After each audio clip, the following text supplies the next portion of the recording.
یہ چائے ہمیشہ کی طرح لاجواب ہے فہیم بھائی، مرتضیٰ نے کپ رکھتے ہوئے کہا۔ یقین جانیے تمہارے گھر کی چائے میرے آفس کی میٹنگز کو بھی مات دیتی ہے۔ فہیم ہنس پڑے۔ بس بھائی، تمہارے ساتھ کی چائے ہی خاص ہوتی ہے۔ ویسے بھی ہماری دوستی اب اتنی پرانی ہو چکی ہے کہ اب ہماری پسند ناپسند تو مجھے حفظ ہے۔ دونوں کی گفتگو میں سکون، اپنائیت اور عمر بھر کی رفاقت بول رہی تھی۔ دونوں کا ایک دوسرے کے بغیر دن مکمل نہیں ہوتا تھا۔ بزنس پارٹنر ہونے کے باوجود ان کی دوستی کاروباری رشتے سے کہیں آگے بڑھ چکی تھی۔ مرتضیٰ حسن نے نظر صحن کی طرف دوڑائی جہاں فجر اور زیان چھوٹے باغیچے میں بیٹھے باتوں میں مصروف تھے۔ فجر کسی بات پر زوروں زوروں سے ہنس رہی تھی۔ زیان سر جھٹک رہا تھا جیسے اسے سمجھانے کی ناکام کوشش کر رہا ہو۔ دیکھ رہے ہو، فہیم نے دھیرے سے کہا، ان دونوں کی دوستی بھی ہم جیسی ہی ہے اور شاید ہم سے بھی زیادہ مضبوط۔ مرتضیٰ نے مسکرا کر کہا، زیان ویسے بھی بہت سنجیدہ بچہ ہے، تمہاری فجر کے ساتھ اس کا توازن بالکل مکمل لگتا ہے۔ فہیم کی آنکھوں میں نمی اتر آئی۔ بیٹی ہو کر بھی کبھی بیٹی کی کمی محسوس نہیں ہونے دی۔ زینت چلی گئی لیکن فجر نے مجھے جینے کی وجہ دی۔ مرتضیٰ نے فہیم کا کاندھا تھپ تھپایا۔ اللہ اسے لمبی عمر دے، تم ایک مثالی باپ ہو فہیم۔ مرتضیٰ نے ایک پل کو خاموش ہو کر زیان کی طرف دیکھا، پھر کچھ سوچتے ہوئے بولا، فہیم میں کچھ سوچ رہا تھا، ہمیشہ کی طرح۔ سوچا کچھ ہے یا فیصلہ بھی کر لیا؟ فہیم نے چٹکی لی۔ مرتضیٰ ہنسا، نہیں، اس بار سوچا ہے لیکن چاہتا ہوں تم بھی اسے دل سے سنو۔ کہو مرتضیٰ۔ دل سے سنوں گا اور دماغ سے سمجھوں گا۔ ہماری دوستی کو رشتہ داری میں بدلنے کا سوچا ہے؟ زیان اور فجر کی نسبت طے کر دیتے ہیں۔ ایک لمحے کو فہیم چپ سا ہو گیا۔ چائے کا کپ ہاتھ میں ہی رہ گیا اور نظریں فجر اور زیان پر جم گئیں۔ فجر ابھی میٹرک میں ہے، اس نے آہستہ سے کہا، ہاں لیکن نکاح کی بات کر رہا ہوں، رخصتی نہیں، رشتہ محفوظ ہو جائے گا۔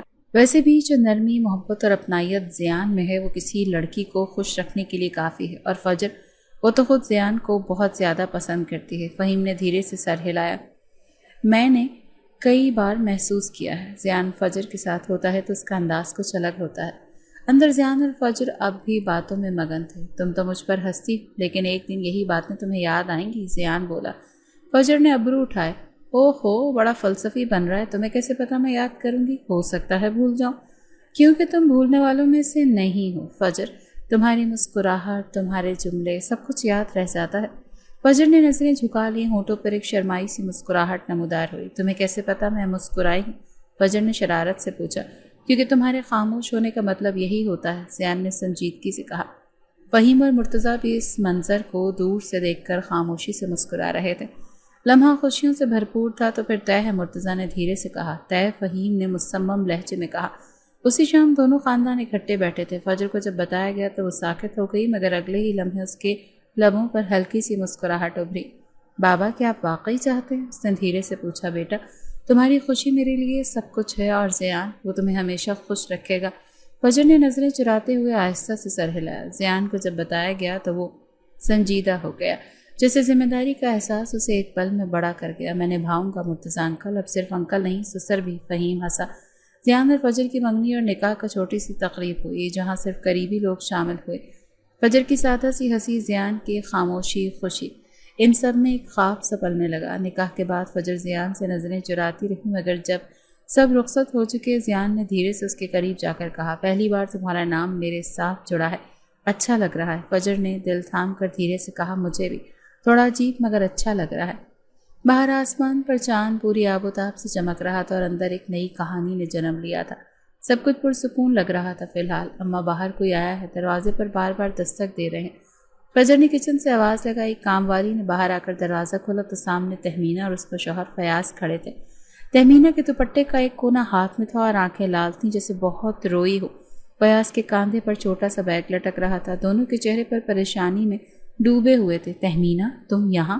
سب خیر تو ہے؟ فہیم احمد نے پیچھے سے آ کر حیرانی سے پوچھا۔ فہیم بھائی، ہم بہت مشکل میں ہیں، تہمینہ کی آواز لرز رہی تھی۔ فیاض کے بھائیوں نے ہمیں گھر سے نکال دیا، ہماری ایک نہ سنی، کچھ بھی نہیں رکھا ہمارے لیے۔ فیاض خاموش کھڑا رہا، چہرے پر شکستگی اور غصہ دونوں واضح تھے۔ اندر آؤ، پہلے بیٹھو۔ فہیم نے دروازہ کھولا۔ صوفے پر بیٹھتے ہی تہمینہ پھوٹ پھوٹ کر رونے لگی۔ بس بھائی، آپ کے سوا کوئی نہیں یاد آیا، باقی سب نے تو منہ موڑ لیا۔ کیا ہوا؟ بھائیوں نے کیوں نکالا؟ فہیم نے نرمی سے پوچھا۔ وہی پرانی کہانی، جائیداد کا مسئلہ۔ انہوں نے کاغذات بدل دی اور جب ہم نے سوال کیا تو الٹا ہمیں نکال باہر کیا۔ اسی وقت فجر پانی کا گلاس لے کر آئی اور تہمینہ کے سامنے رکھ دیا۔ تہمینہ نے شکریہ کہہ کر گلاس پکڑا اور فجر کی طرف دیکھ کر بولی، ماشاء اللہ، کتنی بڑی ہو گئی ہے۔ زینب کی پرچھائی نظر آتی ہے تم میں۔ فجر نے تھوڑا مسکرا کر سر ہلایا۔ اب تم لوگ کچھ دن یہیں رہو، جب تک کچھ بندوبست نہیں ہوتا تو میرے مہمان نہیں خاندان ہو۔ تہمینہ، فہیم نے فیصلہ سناتے ہوئے کہا۔ اللہ تمہیں جزائے خیر دے بھائی، تہمینہ نے آنکھیں پوچھتے ہوئے کہا۔ اسی شام ان کا بیٹا کامران بھی پہنچ گیا۔ لمبے قد کا سانولا لڑکا جس کی آنکھوں میں ہر وقت کچھ جاننے کچھ جانچنے کی کیفیت رہتی۔ فجر کے ساتھ اس کی پہلی ملاقات ڈرائنگ روم میں ہوئی۔ تم فجر ہو نا؟ کامران نے پہل کی۔ جی، فجر نے رسمی سا جواب دیا۔ امی بہت تعریف کرتی ہیں تمہاری، کہتی ہیں تم بہت سلجھی ہوئی لڑکی ہو۔ فجر ہلکا سا مسکراتی، بس جتنی تربیت ملی اس کے مطابق ہی ہوں۔ کامران تھوڑی دیر اسے غور سے دیکھتا رہا، پھر بول پڑا۔ سنا ہے تمہارا نکاح ہو چکا؟ فجر نے سوال کو نظر انداز کیا۔ آپ کی پڑھائی کہاں تک پہنچی؟ 12ویں کا رزلٹ آیا ہے، بس 1-2 نمبر سے گریڈ کم آیا۔ ابو کہتے ہیں قسمت خراب ہے۔ رات کے کھانے پر سب اکٹھے تھے۔ تہمینہ نے ہنستی ہوئی فضا میں بات شروع کی۔ فہیم بھائی، آپ کا یہ گھر بہت شاندار ہے، کتنی مہارت سے سجایا ہے، بس ضرورت کے مطابق۔ فجر نے کافی خیال رکھا ہے ہر چیز کا، فہیم نے فخر سے کہا۔ اور بزنس؟ سنا ہے شہر کا نامی گروپ ہے آپ کا۔ الحمدللہ، مرتضیٰ کے ساتھ مل کر شروع کیا تھا۔ آہستہ آہستہ اچھا چل پڑا۔ تہمینہ نے فیاض کی طرف دیکھا، پھر دھیرے سے کہا۔ آپ فجر کی بہت خوش قسمت ہیں، ہر چیز پکی پکائی ملی ہے۔ فیاض نے ہنکارا بھرا۔ واقعی آج کل تو لوگ ساری زندگی لگا دیتے ہیں ایسا سیٹ اپ بنانے میں۔ بات آئی گئی ہو گئی، مگر رات کے وقت جب تہمینہ اور فیاض اپنے کمرے میں تھے ان کے لہجے بدل چکے تھے۔ تم نے دیکھا فہیم کے پاس کتنا کچھ ہے؟ تہمینہ نے دھیرے سے کہا۔ اور سب کچھ اس لڑکی کے نام؟ واہ، فیاض نے دانت پیستے ہوئے کہا۔ ہم نے اپنے خون پسینے سے بھی اتنا نہیں کمایا، ہمیں اپنا رستہ بنانا ہوگا فیاض، اگر فجر ہماری ہو جائے۔ کامران؟ تہمینہ نے سر ہلایا۔ وہی تو، فہیم بھائی کو دھیرے دھیرے سوچ بدلنے پر مجبور کرنا ہوگا۔ زیان تو خیر باہر ہے، ایک قدم میں کام نہیں بنے گا، مگر آہستہ آہستہ ہر سمت مضبوط کریں گے۔ فہیم بھائی ایک بات کہوں، برا تو نہیں منائیں گے؟ ایک صبح تہمینہ نے نرم سے لہجے میں کہا، جیسے کچھ عرصے سے دل میں دبی بات اب باہر آنے کو بےتاب ہو۔ فہیم نے اخبارات طے کرتے ہوئے سر اٹھایا۔ کہو تہمینہ، تمہیں اب اتنا بھی حق نہیں کہ اب اپنی بات کہہ سکو؟ تہمینہ نے ایک لمحہ توقف کیا اور پھر دھیرے سے بولی۔ بس دل دکھتا ہے جب دیکھتی ہوں کہ زیان آپ کی فجر کے ساتھ زیادہ بے تکلف ہو رہا ہے۔ ابھی نکاح ہوا ہے تو کیا مطلب ہر وقت ہنسی مذاق کا؟ فجر ابھی بچی ہے اور زیان، خیر آپ سمجھدار ہیں۔ فہیم کے ماتھے پر ہلکی سی شکن آئی۔ وہ دونوں چھوٹے سے ہیں، ابھی بچوں جیسے ہیں۔ نکاح کا مطلب یہ نہیں کہ ابھی سے کوئی سخت حد لگا دی جائے۔ فیاض نے گفتگو میں شمولیت لی۔ بالکل آپ کی بات درست ہے، مگر آج کل کے بچے بات بات پر حد پار کر جاتے ہیں۔ زیان کا مزاج آپ سے مختلف ہے، کبھی کبھار انداز ایسا لگتا ہے جیسے… خیر چھوڑیں، میں کون ہوتا ہوں کہنے والا۔ فہیم نے چند لمحے خاموشی میں گزارے، جیسے کچھ سوچ رہا، پھر ہلکا سا مسکرایا۔ میں سمجھ رہا ہوں، مگر مجھے زیان پر اعتماد ہے، وہ مرتضیٰ کا بیٹا ہے، تم اسے جانتے ہو۔ فیاض اور تہمینہ نے ایک دوسرے کو نظروں ہی نظروں میں کچھ اشارہ دیا اور پھر بات بدل دی۔ دوسری طرف زیان فجر سے ملنے آیا تھا، لیکن اب لاؤنج میں بیٹھا کامران سے باتیں کرنے کی کوشش کر رہا تھا۔ تم یہاں کیسے ایڈجسٹ کر رہے ہو؟ زیان نے رسمی سے سوال کیا۔ بس اب نئے ماحول کا عادی ہو رہا ہوں۔ کامران نے نظریں چرائیں۔ کیا کچھ پڑھائی کر رہے ہو؟ ابو بزنس سکھانا چاہتے ہیں، وہ ہلکا سا ہنسا۔ کہتے ہیں تمہارے جیسے بننا ہے۔ زیان نے گھورا۔ میرے جیسے؟ پھر سنجیدہ ہو کر بولا، جو تمہارے ماں باپ ہیں نا، ان کی باتوں میں زیادہ مت آنا، وہ جو دکھاتے ہیں وہ نہیں ہوتے۔ کامران کا چہرہ کھنچ گیا۔ آپ کو اگر ان سے مسئلہ ہے تو سیدھے ان سے بات کریں، مجھے مت گھسیٹیں۔ زیان نے ٹھنڈی سانس لی۔ بات سمجھنے کی ہے، مسئلے کی نہیں۔ اس رات زیان نے فجر کو باغیچے میں بلایا۔ وہ معمول کے مطابق کتاب کے ساتھ تھی۔ کافی دنوں بعد نظر آئی ہو، زیان نے مسکرا کر کہا۔ تم ہی مصروف ہو ہر وقت؟ فجر نے بھی ہلکا سا جواب دیا۔ میں تم سے ایک ضروری بات کرنے آیا ہوں۔ زیان کے لہجے میں سنجیدگی تھی۔ کہو، فجر نے کتاب بند کرتے ہوئے کہا۔ تمہارے پھپھو اور فیاض انکل، ان دونوں پر زیادہ اعتماد نہ کرو، مجھے شک ہے وہ ہمارے خلاف کچھ پلان کر رہے ہیں۔ فجر کے چہرے پر ناگواری کی لکیر کھنچ گئی۔ کیا مطلب؟ تمہیں کوئی بات نظر آئی ہے؟ بس یوں ہی اندازہ لگا رہے ہو؟ باتیں سنی ہیں اور ان کا رویہ، وہ فہیم انکل کے دل میں میرے حوالے سے غلط فہمیاں ڈالنے کی کوشش کر رہے ہیں۔ فجر نے طنزیہ ہنسی سے کہا۔ یہ تمہیں کب سے احساس ہونے لگا؟ پہلے تو سب نارمل تھا، یہاں تو مسئلہ ہے، اب سب کچھ نارمل نہیں رہا۔ اور اگر وہ واقعی ہماری فکر کرتے ہو تو… اگر وہ واقعی تمہارے رویے پر تشویش رکھتے ہوں تو… فجر، کیا تمہیں لگتا ہے میں کچھ غلط کر رہا ہوں؟ نہیں، لیکن تمہیں ہر ایک پر شک کرنے کی عادت ہو گئی ہے۔ مجھے نہیں لگتا تم صحیح ہو اس بار۔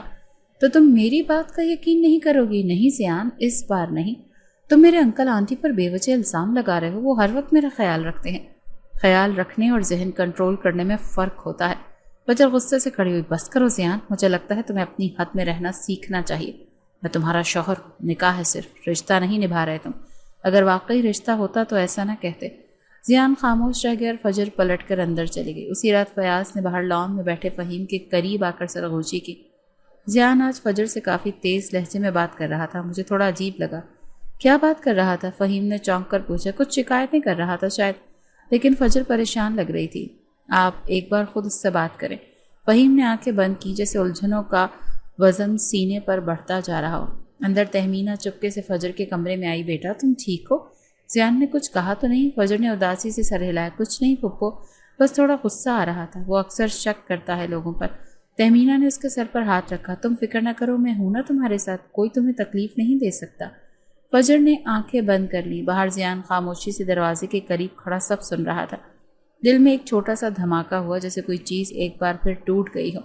گاڑی سنسان سڑک پر تیزی سے دوڑ رہی تھی اور فہیم احمد نے ونڈ اسکرین پر نگاہ جمائے رکھی، جبکہ مرتضیٰ سائیڈ مرر میں کچھ تلاش کرنے کی کوشش میں لگا ہوا تھا۔ یار یہ شارٹ کٹ مجھے کبھی سمجھ نہیں آیا، تمہیں کیسے پتہ چلتا ہے کون سا موڑ کہاں جاتا ہے؟ مرتضیٰ نے ہنستے ہوئے کہا۔ فہیم نے جواب میں سنجیدگی سے کہا، بچپن سے آ رہا ہوں ادھر، تمہاری طرح جی پی ایس پر انحصار نہیں کرتا۔ گاڑی جیسے ایک سنسان موڑ پر پہنچی، سامنے اچانک ایک سیاہ نقاب پوش راستے میں آ گیا۔ فہیم نے فوراً بریک ماری۔ کیا ہے یہ؟ مرتضیٰ نے الجھن سے کہا۔ نقاب پوش نے ہاتھ اٹھا کر گاڑی کو رکنے کا اشارہ کیا۔ دوسرے لمحے وہ آگے بڑھا اور پچھلی طرف سے مزید 2 نقاب پوش نکل آئے۔ رک جا فہیم، گاڑی سے نہ نکلنا، مرتضیٰ نے چلا کر کہا، لیکن ایک نقاب پوش نے اچانک حملہ کر دیا۔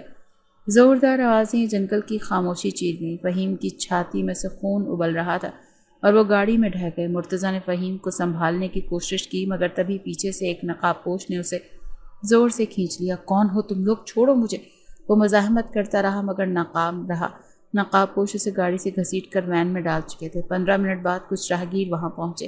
ایک لڑکا دوڑ کر موبائل نکالتا ہے۔ یہاں کوئی شدید زخمی ہے، ایمبولینس بلاؤ جلدی۔ دوسرا فہیم کو خون میں لت پت دیکھ کر گھبرا کر کہتا ہے، سانس چل رہی ہے، ابھی زندہ ہے۔ فہیم کو قریبی اسپتال پہنچایا جاتا ہے، جہاں ڈاکٹرز فوراً ایمرجنسی روم میں لے جاتے ہیں۔ حالت نازک ہوتی ہے، خبر پھیلنے میں دیر نہیں لگتی۔ 1 گھنٹے کے اندر میڈیا کی ہیڈ لائنز تھیں، نامور بزنس مین فہیم احمد پر جان لیوا حملہ، ساتھی مرتضیٰ حسن لاپتہ۔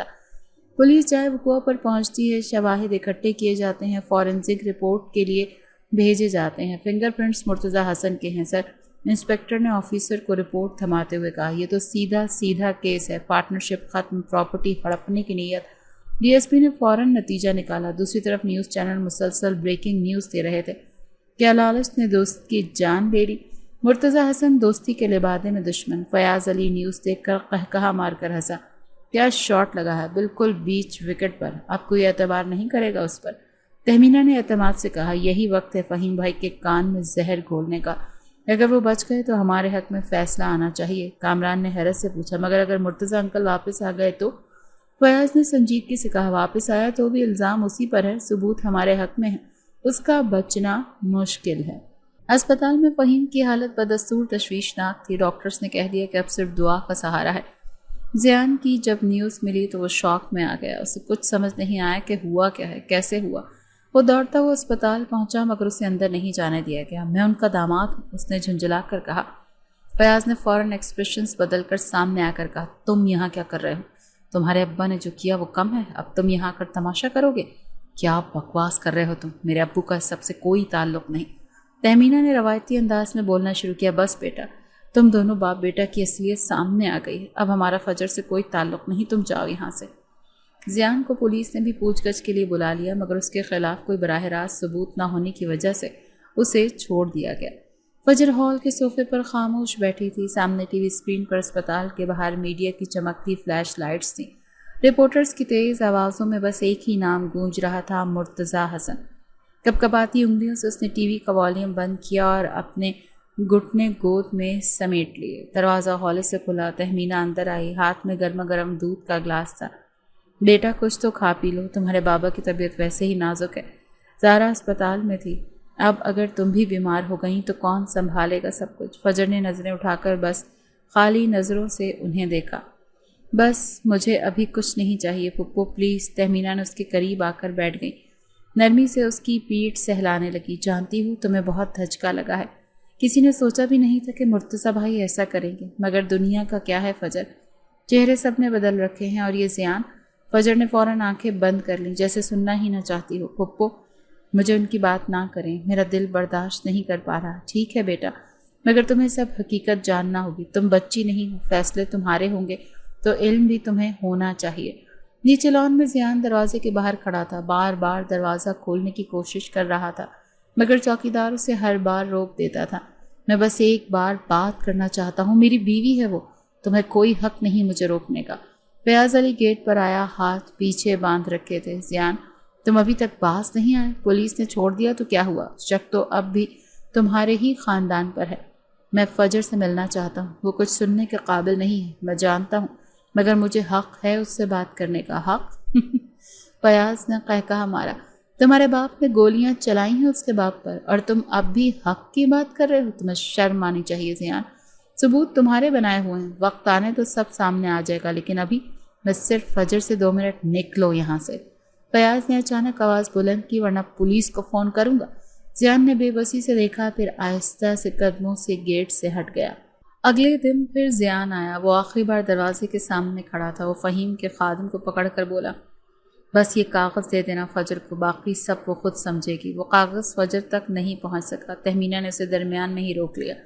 اسی رات میڈیا پر ایک نئی خبر چلی کہ زیان مرتضیٰ کا فجر سے رابطہ برقرار، خفیہ منصوبہ بندی جاری۔ فجر نے یہ خبر دیکھی اور اپنے دل میں حتمی فیصلہ کر لیا کہ اب اس رشتے کا کوئی مطلب نہیں رہا۔ جس نے میرے باپ کو نشانہ بنایا وہ میرے دل کا حصہ ہو ہی نہیں سکتا۔ 10 دن کی تلاش کے بعد وہ خبر آئی جس کا زیان شدت سے منتظر تھا۔ فون کی اسکرین پر فلیش ہوا، مرتضیٰ حسن گرفتار، پولیس کے حوالے۔ وہ اس وقت ایک وکیل کے دفتر میں بیٹھا اگلی حکمت عملی سوچ رہا تھا۔ خبر دیکھتے ہی اٹھ کھڑا ہوا، میں فوراً پولیس اسٹیشن جا رہا ہوں۔ اس کی آواز میں گھبراہٹ نہیں، غصہ بھی نہیں تھا، صرف جلدی تھی۔ پولیس اسٹیشن میں مرتضیٰ کو ہتکڑیوں میں پیش کیا گیا، چہرہ تھکا ہوا، آنکھیں سرخ، مگر لہجہ وہی مطمئن اور مضبوط۔ میں نے کچھ نہیں کیا، مجھے اغوا کیا گیا تھا۔ تفتیشی افسر نے طنزیہ انداز میں پوچھا، اغوا؟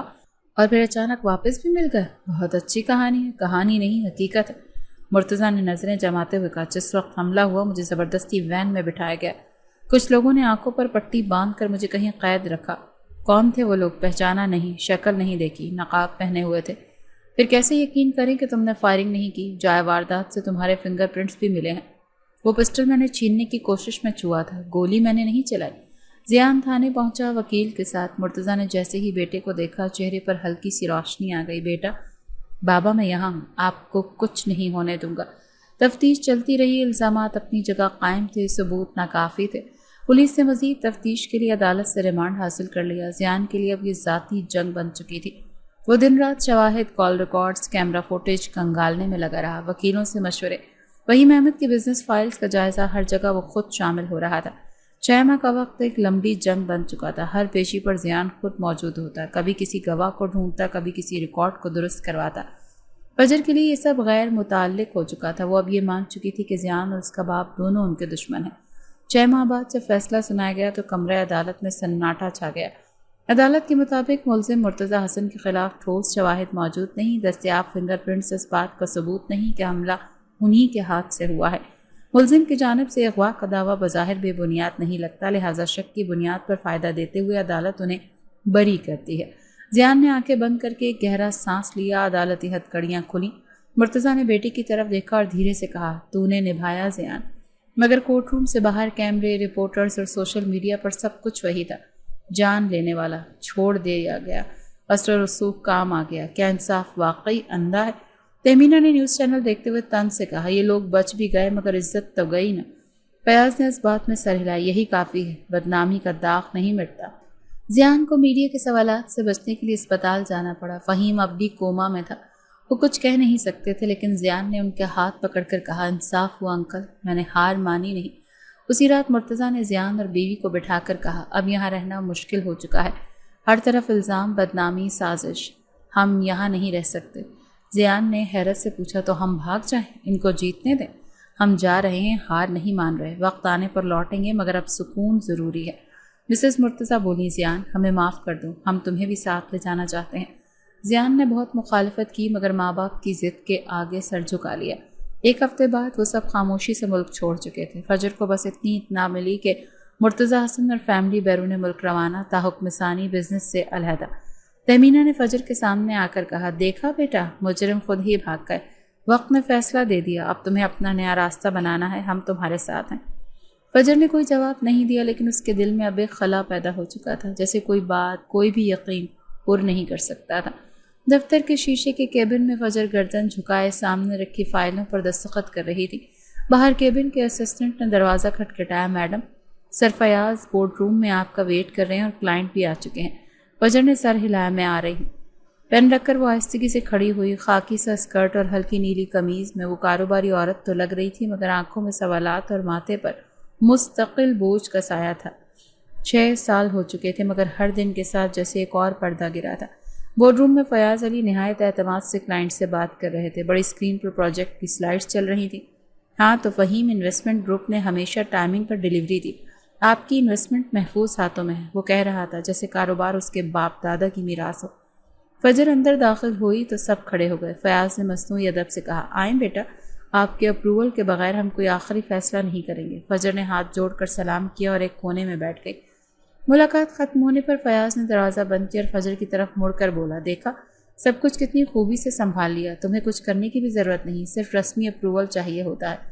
فجر خاموش رہی۔ وہ کئی بار یہ سوچ چکی تھی کہ یہ سب کچھ اصل میں وہ خود کب کنٹرول کرے گی۔ فیصلے، معاہدے، فائلیں، سب کچھ فیاض اور اس کے بیٹے کامران کے ہاتھ میں تھا۔ گھر پہنچ کر وہ سیدھا اپنے کمرے میں گئی۔ کھڑکی کے پاس رکھے صوفے پر بیٹھ کر موبائل اٹھایا۔ اسکرین پر 12 پرانا فیس بک سرچ ٹائپ ہو چکا تھا۔ زیان مرتضیٰ۔ ہر بار کوئی رزلٹ نہ آنے پر وہ موبائل ایک طرف رکھ دیتی تھی۔ نیچے کامران اپنے کمرے میں بیٹھا گٹار بجا رہا تھا۔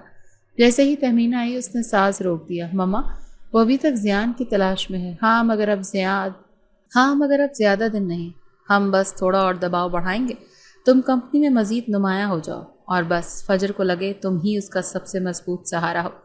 فیاض نے دفتر میں بیٹھ کر بزنس اکاؤنٹس چیک کیے۔ فجر کے دستخط سے ہر بڑی ڈیل فائنل ہو رہی تھی، مگر حقیقت میں اس کی کوئی فائل اس نے خود نہیں پڑھی تھی۔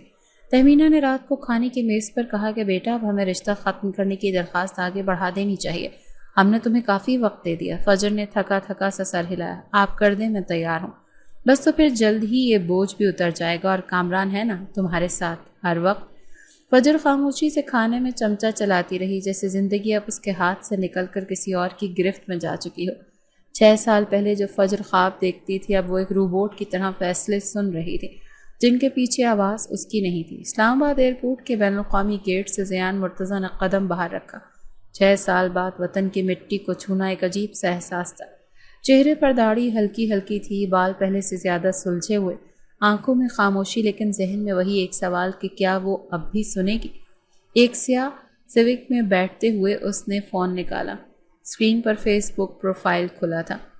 فجر فہیم، CEO فہیم گروپ۔ تصویر میں وہ سنجیدہ نظر آ رہی تھی، پیچھے سفید بیک گراؤنڈ اور نیچے پروفیشنل کوٹس کا ایک فقرہ۔ زیان نے فون سائٹ پر رکھا اور ڈرائیور کو کہا، دفتر کا ایڈریس معلوم ہے؟ جی سر، راول لیک ٹاور، وہیں لے چلو۔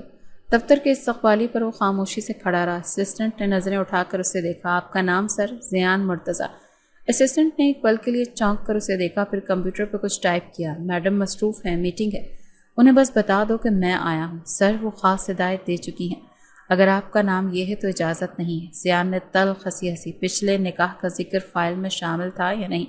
سر میں صرف میسج پہنچا سکتی ہوں، کر دو۔ اور ہاں کہنا، زیان کہہ رہے صرف 5 منٹ چاہیے۔ اندر فجر ایک پریزنٹیشن پر دستخط کر رہی تھی۔ جب اسسٹنٹ نے آ کر بتایا، فائل بند کرتے ہوئے وہ رکی، پھر سخت لہجے میں بولی، کہو مجھے کسی سے ملنے کا وقت نہیں، خاص طور پر اس نام سے۔ جی وہ بہت اصرار کر رہے تھے، کہا نا انکار کر دو۔ زیان لابی میں بیٹھا انتظار کرتا رہا، 20 منٹ، 30 منٹ، پھر آفس کی سیکورٹی نے آ کر اسے کہا کہ سر معذرت، آپ کو باہر جانا ہوگا۔ وہ خاموشی سے اٹھا، مگر جاتے جاتے استقبالیہ پر پرچی رکھ دی۔ اگر میرا پیغام دینا چاہو تو یہ ہے، میں طلاق دینے نہیں آیا، سچ سنانے آیا ہوں۔ 2 دن گزر گئے، کوئی جواب نہیں آیا۔ تیسرے دن زیان کو اس وقت موقع ملا جب فجر دفتر سے باہر پارکنگ کی طرف جا رہی تھی۔ اس نے جلدی سے گاڑی سے نکل کر اس کے سامنے آ کر راستہ روک لیا۔ فجر پلیز ایک بار سن لو، میں تم سے کچھ چھیننے نہیں آیا، صرف بات کرنے آیا ہوں۔ فجر نے سخت نظروں سے دیکھا، تمہیں کوئی حق نہیں کہ میرے راستے میں آؤ۔ حق؟ تمہارا نکاح نامہ ابھی تک قانوناً موجود ہے، میں تم سے صرف سچ بولنے کی اجازت مانگ رہا ہوں۔ 6 سال تم کہاں تھے زیان؟ اگر کوئی وضاحت تھی تو تمہیں پہلے آنا چاہیے تھا، اب دیر ہو چکی ہے۔ میں تمہیں سمجھا سکتا ہوں، تمہیں کسی نے استعمال کیا ہے۔ کیا تم اب بھی وہی باتیں دہرانے آئے ہو؟ فیاض انکل، تہمینہ پھپھو، تم ابھی بھی ان پر الزام لگاؤ گے؟ کیونکہ انہوں نے وہی کیا،